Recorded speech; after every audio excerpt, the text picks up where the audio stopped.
وَلَهُنَّ مِثْلُ الَّذِي عَلَيْهِنَّ. Your spouse, your wife should expect from you exactly what you expect from her. If you demand something from her, she should expect the same from you, the same treatment. فَإِمْسَاكٌ بِمَعْرُوفٍ أَوْ تَسْرِيحٌ بِإِحْسَانٍ. If you hold her, if you keep her with you, you should hold into this relationship while you are doing what is known again as good. And if you let her go, be even extra good to her.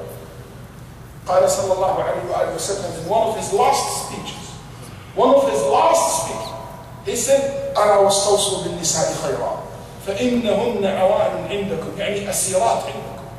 He said, I command you, I order you to treat your wives good. To treat your wife good. They are basically in your house. It's like, he used the word awan, which means literally like a prisoner, like somebody you have, tightened her to you through that marriage. When a woman gets married, she became in that, she been tied to you through that connection which is married. So she loses a part of her, what we call kind of freedom, because now she has responsibility, duty towards you. So don't take advantage of that, don't abuse that right that Allah has given you as a husband. So let's share some points that you can practice it today. And I know some of you are single. And you're going to say, how can I relate? And I said, hold into these points. May Allah subhanahu wa ta'ala soon give you the wife that you wish and you deserve. Maybe you grow up soon to be also a married person. And don't say, oh, Sheikh, come on, that's another one of these talks about being good to your wife, I'll tell you something. I'll tell you what Allah said in the Quran. إِن يُرِيدَا إِصْلَاحًا يُوَفِّقِ اللَّهُ بَيْنَهُمَا. If both parties have the intention to make peace, to make a change in their life, Allah will grant them success. Don't say, oh, it's not going to work out. I give up on that. Don't ever give up in a relationship. Because it's always possible to reignite that relationship, love again. Don't be like the person who said, Sheikh, I don't love her anymore, I want to divorce her. I said, why? He said, Sheikh, I don't love her anymore. I said, you remind me of someone who said, my car ran out of gas. So instead of refilling the gas, he said, I'm going to sell the car. No, go refill the gas. You can refill that. You can reignite that relationship. You can keep that relationship warm and good.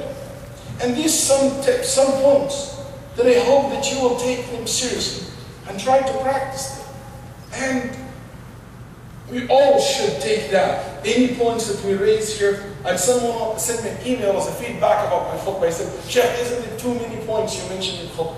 And I have my philosophy for that. I'm not expecting everybody to remember the 10, 15 points, but I always mention these because it's very vast, different points, and everybody can relate to 3 or 4 of them, grab them and focus on them, and that will be good enough for me. That's just my philosophy in getting 10 points or 11 points, so you can relate maybe to 3 or 4, and this is something I can do. Because I don't think every point we share, everybody necessarily will be able to do it. One, which is an interesting, I'm going to be very practical on this point. How to win your wife's heart. How to make her happy. One, dress up for your wife.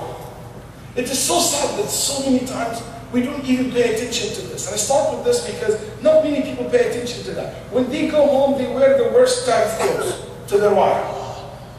They just go through their, nice clothes and just wear that old junky pajamas, his boxer, whatever he's wearing, and it just not at all looks presentable. Ibn Mas'ud, Ibn Abbas was seen before he entered his house, taking the perfume out, putting perfume in his beard, fixing his beard. So that his student said, Ibn Abbas, الرجل يتزين إذا خرج لا إذا دخل. Ibn Abbas, people dress up and put perfume when they leave, not when they enter. قال ألا أحب أن تتزين لي? Don't you want her to be dressed up for me and smell good? He said, absolutely, everybody would like his wife to do that. Then he said, وَلَهُنَّ مِثْلُ الَّذِي عَلَيْهِنَّ. If we demand this from them, they should expect the same from us. So that's one thing you can let her feel like, you know what, and I tell you something, you do it and come back to me and tell me. That your wife one day was surprised that you go and change your clothes and all of a sudden you're wearing a nice shirt with a tie maybe and a nice snack pants and your wife will say, where are you going? I'm not going anywhere, I just want to dress up for you. And come back and tell me how big a smile she had on her face. And you just make her happy that you're dressing up for her. Also, number 2, try to use a cute, the Prophet ﷺ, one of the ways that make his wife happy, he used cute names for his wife. Give a nickname, nice nickname.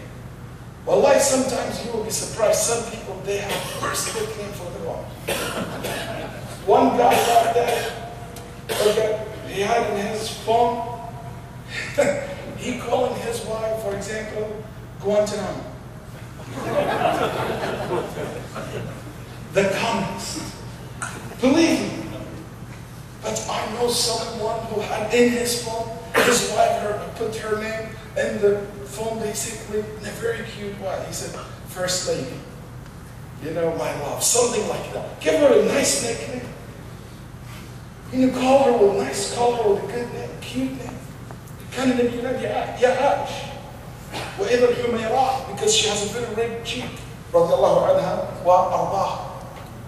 Number 3, don't treat your wife like a fly. And what I mean by that, don't treat her like a fly. When you guys notice the fly in the room, when it starts bugging you and bothering you, that's when you get irritated, that's right? Don't ever treat her like the only time you recognize her existence in the room, when she starts bugging you, when she starts irritating you, when she's nagging on you. No, recognize her before she starts bugging you. Give her that attention that she wants, that she needs, and see how this will be so effective in the relationship. We never think about fly in our daily life until it bugs us. A wife will do well all day, which brings no attention from the husband until she does something annoying or start bugging the guy. Then after he recognizes her existence. That's not right. That's not fair. That's not going to make her happy. And if she's not happy, you're not happy. Most likely. Number 4, and this is a tricky one, but I want you to be very patient with me a little bit.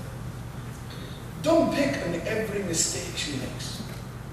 It's a very bad habit that you think that you can correct everything in one place. The Nabi ﷺ said, إن المرأة خلقت من ضلع أعوج وإذا أردت أن تقومه كسرته وإن كسرها طلاقة. And this hadith, a lot of people think it is humiliating woman or disrespect woman. And in fact, no, the hadith is Sahih Muslim. The Prophet ﷺ said, women are created from the rib. Allah created Eve from Adam's rib.